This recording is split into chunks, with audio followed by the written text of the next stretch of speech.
piga kabisa. Mnyarwanda piga haya kabisa. Mnyarwanda anataka tuzoea. Leve patriotique pour la libération et PLC sigle. Tunashimama kabisa kupiga adui Kirungu. Majeshi kiongozwa na Jesus Zembezeve mouvement PLC. Tunashimama Kirungu kabisa. Tunaona General Landa Bango kabisa. General Landa Bango. General Landa Bango na mashini gani? General Landa Bango huyo kabisa.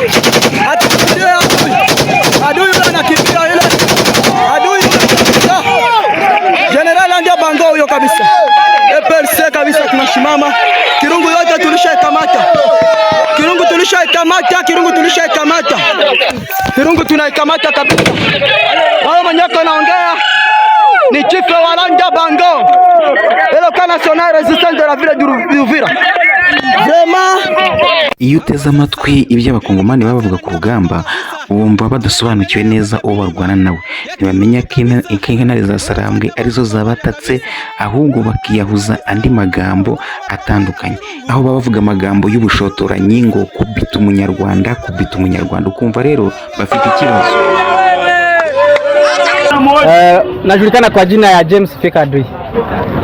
Ndio afande, unapatikana kwa sasa maeneo ya jiji la Uvira. Ibiganiro byacu biheruka Inzozi TV 1 zagarutse ku itangazo intare za Sarambwe zari zashize hanze zivuga ko zivanye mu mujyi wa Uvira ku bushake no mu buryo bwo kubahiriza amasezerano y'amahoro ya Doha muri Qatar ndetse n'amasezerano i Washington yakozwe na President Trump ndetse na President Paul Kagame ndetse n'abandi ba president batandukanye harimo n'ubundi Vincent Kisekedi.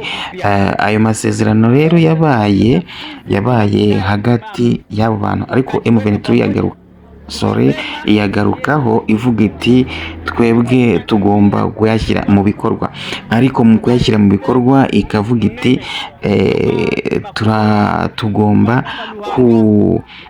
hagomba kuboneka intervention y'umutwe wa UN cyangwa se icyo bita MONUSCO, ikaza igahagarara hagati ikarinda umujyi wa Uvira, ikarinda abaturage ndetse n'ibyabo. Ariko hano ku Nzozi TV hano twaribaza tuti se intare za Sarambwe zifite ubushobozi bwo kubuza FRDC, Wazalendo ndetse n'abarundi kugaruka muri uriya mujyi? Ese ni gute baba bavuyemo maze FRDC igahagarara irebera igatuza? Twumvaga twebwe bidashoboka, ari nabyo mwaje kubona byabaye muri Uvira, ari nabyo twifuje kubereka mu mashusho, tubereka ko ibi bintu ntago M23 iyi karita ntago yayikinye neza, nako intare za Sarambwe ntago zigeze zikina neza iyi karita nkuko byakagombye. Aha rero ubona ko intare za Sarambwe mu minsi yashize zishobora kuba zararuhiye ubusa, zakoze igikorwa kiri netre, kiri nire, kidafite icyo cyari kimaze, bitewe nuko batari bafite imbaraga zo kuresista mu kuguma muri uriya mujyi. Hamwe n'ibyo rero ubona ko imbaraga zagiye hariya ziba zaratakaye. Yego, gahunda zose cyangwa porogaramu zose ntago zose zigira imibare itanga umusaruro. Hari n'igihe na ngombwa wemera igihombo ubona ko icyo gihombo rwose gishoboka. Hamwe n'ibyo rero ndagira nkubwire ngo ahangaha turi ni kuri Inzozi TV 1, urakora subscribe, ukoreshe like, maze ukomeze utange igitekerezo cyawe. Ndagira rero nkubwire ko rwose ubwo intare za Sarambwe zabaga mu mujyi wa Uvira, Wazalendo, FRDC n'ibikoresho byinshi cyane bikomeye n'ubuyobozi, abaturage urabona ko buzuye imihanda, banashangriya, barishimye, baravuga bati harakabaho Wazalendo ndetse na FRDC. Ubona rwose ko mu kuvuga ukuri ntago abaturage mu kuvuga ukuri nabo ntiwamenya aho bahagaze. Urabona ko wagira bishimiye ko hagarutse FARDC muri kara gace. Ubona kuntu abayobozi babishimiye, babatunguye bamumenaho amafu, ikimenyetso cyerekana ko bishimiye abayobozi ba Wazalendo, abayobozi ba FARDC. Urabona ko banasherekeye, urabona ko wagira ni ibirori biri kubera hariya rwose muri Uvira. Ariko je ndibaza nti ese abakongomani babaye bate? Abakongomani ninde wabaroza? Ese abakongomani wameze nka Kinyonga ni Kamereo, bameze nka Chameleone, hahandi Chameleone igeze ku byatsi bibisi ihinduka isa nabyo, ihinduka icyatsi, yagera ku byatsi makao ikageuka kuwa makao.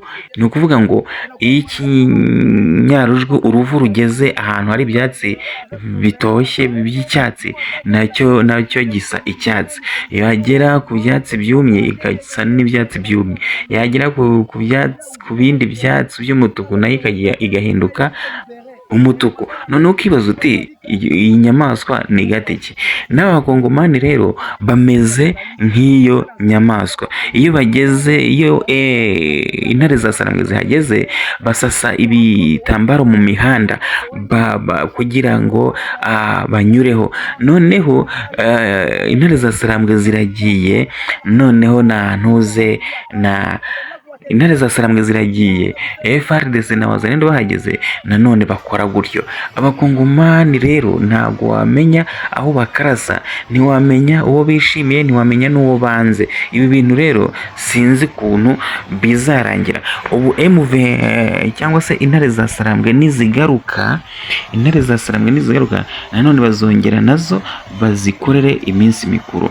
Nanone Wazalendo niwagaruka bahakorere iminsi mikuru. None se ninde tuzamenya ko barashaka nde, bifuza nde? Ese bigenda gute kugira abantu bave mu mago yabo bata imirimo noneho bashangiriye aka kageni? Ibi bintu ntabwo bifite definition. Twebwe Inzozi TV1 twashatse definition y'ibi bintu twarayibuze, ariko ahangaha tubona ni rwose ni Wazalendo na FARDC bamaze kuzenguruka amaneo biriya bice byo bya Uvira ndetse n'umujyi muri rusange, aho bavuga bati rero twebwe twagomboye inci yacu, igihugu cyacu.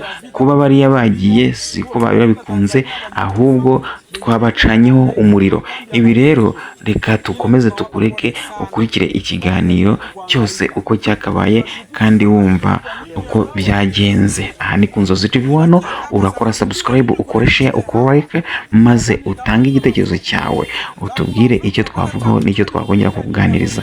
Aha reka tubabwire ciao. Kwa ile resistance mulifanya kwa ajili ya kusaidia vijana wetu wenye kuwa kule kuma front, ndio nguvu zao ni nyinyi. Kama tunafika hapa, tunaweza kuwa na maneno 2 au 3.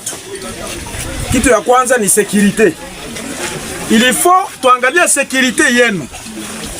Security yenu iko par rapport kwanza na gisi tuko menase na vita ya kutoka juu. Vita vya kutoka juu tuhakikishe kama ile vita inaisha.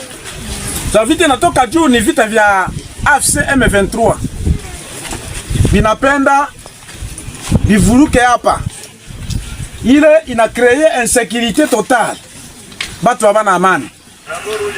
Na ndio maana tunakuja hapa tuangalie namna gani tutabloke ile insécurité, batu baendelee kufanya makazi yao bila kusumbuliwa na chochote kile. Yani arme FARDC pamoja na wa VDP ndio sisi Wazalendo tulijiunga pamoja kulingana na maelekezi ya mzalendo numero 1 ndio Rais Tshisekedi Felix alitupatanisha pamoja, sisi tukakuwa apui ya FARDC ili tukombole nchi yetu. Kama una nafasi zote FARDC iko, utaona Wazalendo pia wako, utaona maforsi nyingine sote burundeze iko. Ni kwa ajili ya kuangalia namna gani tufanye front commun tugombole nchi yetu. Unaniona na bunga na zana. Ni kazi ambayo tulifanya huko Makobora. Leo Uvira iko sous contrôle yetu.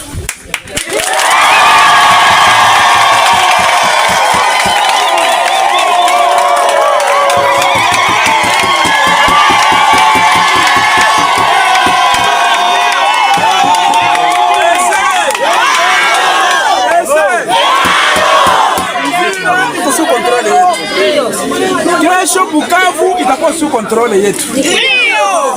Goma itakuwa sous contrôle yetu. Minembwe itakuwa sous contrôle yetu.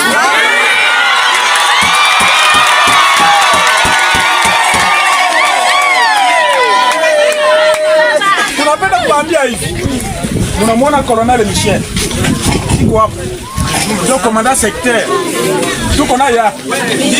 Mnamwona yeye ni commandant brigade. Colonel Nzambe.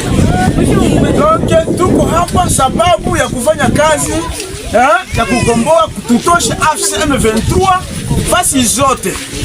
Population ya Minembwe ibakie iko na sécurité ya l'État.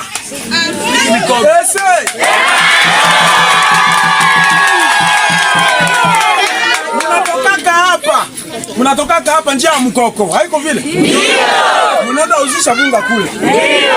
Ile njia isikuwe wazi, ikuwe wazi.